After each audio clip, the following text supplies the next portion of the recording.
எல்லோருக்கும் வணக்கம் நேயர்களே. இந்த வீடியோவில் என்ன தெரிந்து கொள்ளப் போகிறோம் அப்படின்னு பார்த்தீங்கன்னா, ரொம்பவே ஒரு முக்கியமான விஷயத்தை பற்றி தெரிந்து கொள்ளப் போகிறோம்.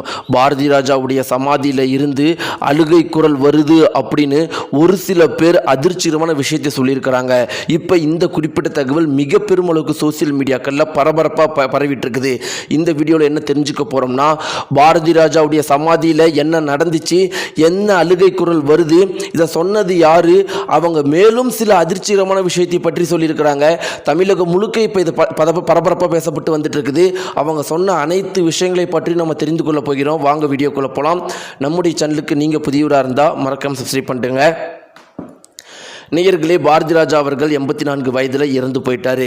பாரதி ராஜா அவர்கள் நல்ல ஒரு இயற்கையான மரணத்தை அடைஞ்சாரா அப்படின்னு பார்த்தா கிடையவே கிடையாது.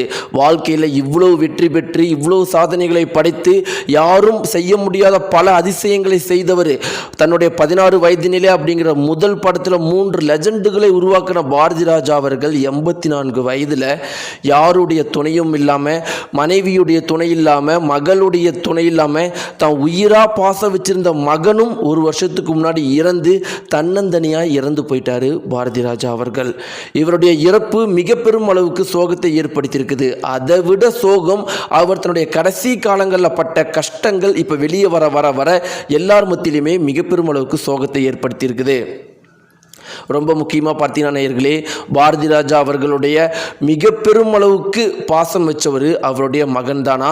பாரதி ராஜா அவர்களை அவருடைய மகன் பார்த்தீங்கன்னா கடைசி காலத்தில் அவ்வளவு அன்பாக பார்த்துக்கிட்டாராம் அவருடைய மகனும் மருமகளும். ஆனால் அந்த மகனும் சரியாக ஒரு வருஷத்துக்கு முன்னாடி இறந்து போயிட்டாங்க. அவரால் அந்த தனிமையையும் அதற்கு முன்னாடி வரைக்கும் கிடைச்ச பாசம் கிடைக்காம போனதுனாலையும் தான் தாங்க முடியாமல் அவர் 84 வயசில் இறந்து போயிருக்கிறாரு. இப்படி எல்லாம் இருக்கும்போது நேயர்களே, பாரதி ராஜா அவர்களுடைய இறுதி சடங்குல என்ன நடந்திருக்கு அப்படின்னு பார்த்தீங்கன்னா, பாரதி ராஜாவுடைய இறுதி சடங்குல பாரதி ராஜாவுடைய மருமகளும் பாரதி ராஜாவுடைய மனைவியும் மகளும் சேர்ந்துக்கிட்டு மருமகள் கிட்ட சொத்து சண்டை போட்டிருக்கிறாங்க. இப்படி தான் நேயர்களே பாரதி ராஜா அவர்களுடைய ஒரு லெஜண்டான வாழ்க்கையுடைய கடைசி கட்டம் நடந்திருக்குது. இதற்கு என்ன காரணம், எதனால் இவ்வளோ பெரிய வெற்றிகரமான மனிதர், இவ்வளோ நல்ல மனிதருக்கு இவருடைய வாழ்க்கையுடைய கடைசி காலகட்டம் இப்படி அமைஞ்சிருச்சு அப்படிங்கிறது ஒரு கேள்விக்குறியாக தான் இருக்குது. இதை பற்றின உங்களுடைய கருத்துக்களை கமெண்ட் பாக்ஸில் தெரிவிங்க.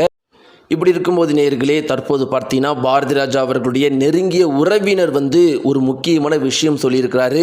அவர் என்ன சொல்லியிருக்காரு அப்படின்னு பார்த்தீங்கன்னா, நேற்று நான் அந்த சமாதிக்கு போனேன். அந்த பாரதி ராஜா அவர்களுடைய சமாதிக்கு போனேன். பாரதி ராஜாவுடைய சமாதிக்கு போகும்போது ஏதோ ஒரு மிக பெரும் அளவுக்கு பாரத்தை நான் உணர்ந்தேன். அதற்கும் மேலே எனக்கு ஒரு அழுகை குரல் கேட்டுச்சு.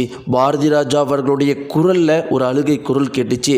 என்னால் அந்த சோகத்தை தாங்கிக் கொள்ள முடியல.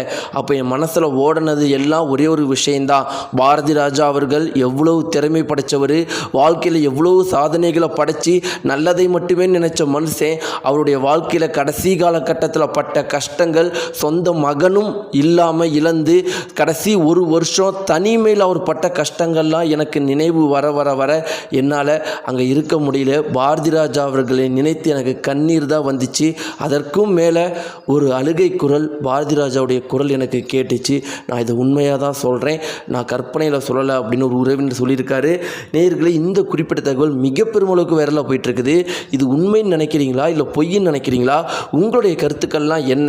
பாரதி ராஜா அவர்கள் தன்னுடைய இறுதி காலகட்டத்தில் இவ்வளவு கஷ்டப்பட்டிருக்கிறாரு. வாழ்க்கையில் வெற்றிகளும் நல்லதும் மட்டுமே பண்ண நபருக்கு இப்படி நடந்திருக்குது. இதுக்கு என்ன காரணம்னு நினைக்கிறீங்க? மறக்காம கமெண்ட் பாக்ஸில் தெரிவிங்க. நன்றி.